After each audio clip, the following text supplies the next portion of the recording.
Champion কলকাতার সামনে অগ্নিপরীক্ষা, trophy ধরে রাখতে পারবেন তো? ইন্ডিয়ান প্রিমিয়ার লিগ আইপিএল পর্দা উঠেছে, শুরু হয়েছে মাঠে উত্তাপ। এবার আসরের সূচনা হয়েছে কলকাতার ইডেন গার্ডেনে। রীতি অনুযায়ী প্রথম ম্যাচেই মাঠে নেমেছে আইপিএলের গতবারের চ্যাম্পিয়ন দল কলকাতা নাইট রাইডার্স। তাদের সামনে এবার ট্রফি ধরে রাখার লড়াই, তবে দলটি এবার দিতে পারে অগ্নিপরীক্ষা।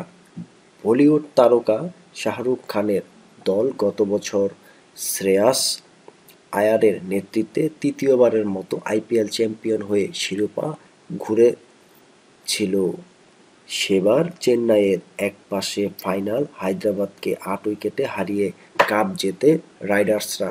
তবে চলতি আসরে দলে অনেক পরিবর্তন এনেছে কলকাতা। দলে নেই গতবারের ফাইনালের সেরা মিশেল স্টার্ক, নেই কাপজয়ী অধিনায়কও।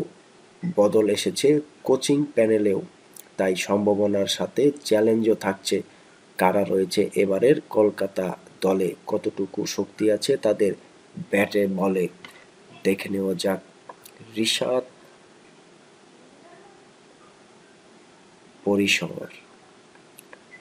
বিশদ পরিসর অজিঙ্কা রাহানের ব্যাটার অধিনায়ক, সবাইকে চমকে